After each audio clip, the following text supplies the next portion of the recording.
A year of unprecedented success continues for the Quinnipiac University Athletic Department here in 2015-2016. It's the Quinnipiac men's lacrosse team that's into the NCAA tournament.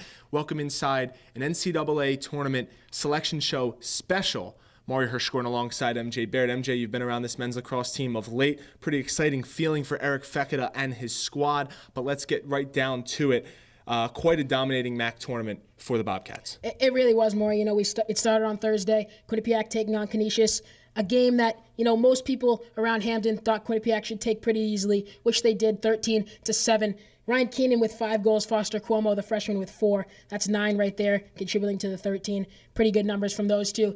But moving on to the championship, they're playing Marist, a rematch game. They went to Marist last year, lost down on Marist home field. 16-14 was the final score. Quinnipiac tried to climb back at the end, couldn't do it. Roles are a little bit reversed this time. Marist has to come up here to Hampden, play on the Quinnipiac turf field.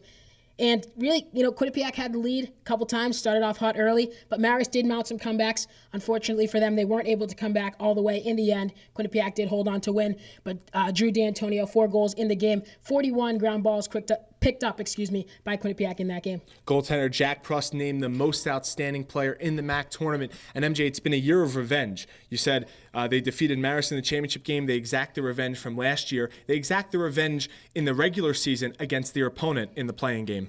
That is right. They're playing Hartford, Morey. We just saw it in the NCAA selection show. That game is going to be here in Hampden. As you said, in the regular season, Quinnipiac defeated Hartford.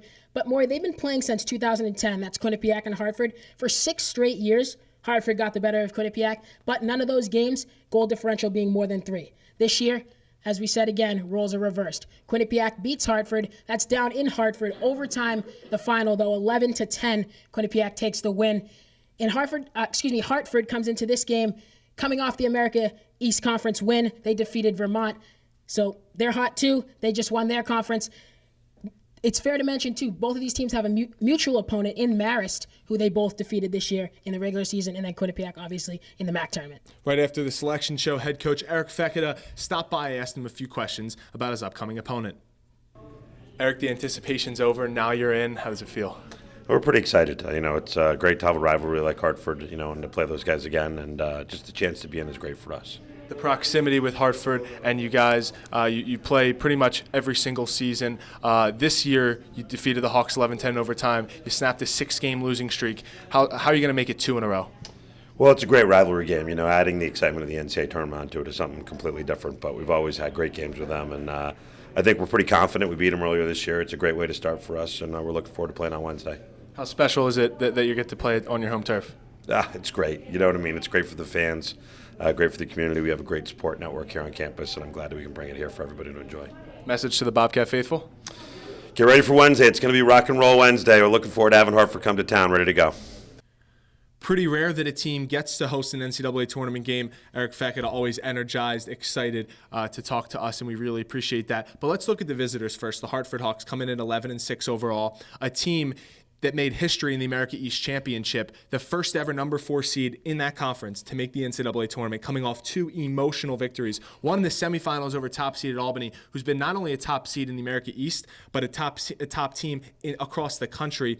2 games against Notre Dame in consecutive seasons in the Elite 8. They had a chance to get to the Final 4. Unfortunately, the Great Danes fell short. Then Hartford takes care of Vermont, 17-16 in the America East Championship. So with that being known, MJ, some strengths about Hartford that Quinnipiac should be aware of. Morey, it all starts with Hartford in the face-off circle. As a team, they're about 70% in the face-off circle.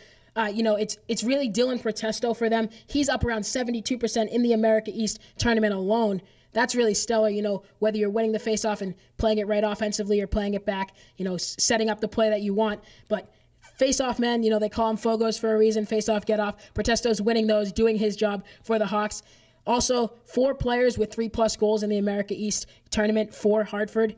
They got the depth offensively as well. Similarly, though, the Quinnipiac offense, not just a one-man show, they can spark at any time. What about the Bobcats makes it interesting and why they should get the win on Wednesday? That's right, too. Before we get into the forwards, it is fair to note Will Vitelli for Quinnipiac. His number's up around 60-65% in the face-off circle, too. But as you said, the forwards, Ryan Keenan, Brian Feldman, Foster Cuomo, Drew D'Antonio, the list goes on of these Quinnipiac forwards that are putting balls in the net, scoring goals, getting points, assists, whatever it is for the Bobcat offense. But what they say about good offenses, Morey, is great defense, and Quinnipiac has had that, especially in the MAC tournament, whether it's picking up ground balls, forcing turnovers. Jack Brust in the net was absolutely outstanding, and it's the defense that Quinnipiac is starting from and sparking their offense from there. Just a short while ago, the redshirt senior goaltender Jack Brust caught up with my man, MJ Baird. Jack, you're sitting in there, you're watching the selection show. What are your first thoughts when you see, okay, we're playing Hartford? Rematch. It's a game we've already played this year, and we were fortunate enough to pull out the win in overtime. So we're just hoping to do it again.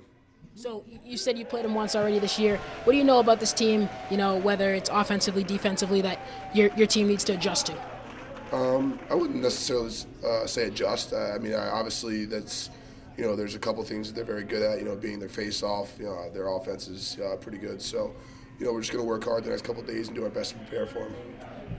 What would it mean to you for this team? There's a chance this game is at home. Mentally, physically preparing for this game, just a home game. What would that mean? It's always good to play on your home field. You kind of defend your home field, and it's something that's never happened in history here. So it's something that's cool to be a part of, and we're just going to enjoy the process and have fun with it. So, specifically in the Marist game, it was pretty evident. Team did a good job defensively, forcing turnovers, picking up the ground ball, and then clearing. How does that make you feel as a goalie, more comfortable that they can be there for you, pick up the ball, and clear it? I'm so proud of the D guys. They make my job incredibly easy. To shut down one of the best players in the MAC for the last 3-4 years, to do what they did in the second half of that game. It made my job significantly easier. So, like I said, I'm so proud of that group and what we were able to accomplish. So, MJ, a coach's perspective, a player's perspective, any last thoughts from your end? Morey, for me, both of these teams are going to be a little hesitant, in my opinion, going into this NCAA tournament. Hartford, as you said before, hasn't been here since 2011, back when they won America East. Quinnipiac making its first NCAA tournament appearance. Quinnipiac obviously going to be a little bit more comfortable with this game being at home here in Hampden, but both teams, I think, going to be a little apprehensive going into this one. Two teams that haven't seen a lot of national postseason coverage, but will be seeing a lot of national postseason play in the coming years. A freshman leads Hartford in points. That's correct. Quinnipiac only has 12 upperclassmen. Once again, it'll be Wednesday afternoon here on the campus of Quinnipiac University. The winner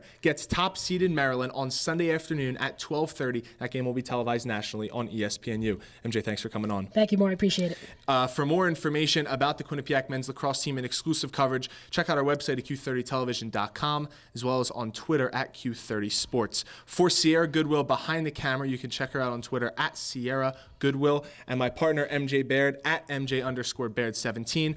I'm Morey Hershgordon. We'll see you next time.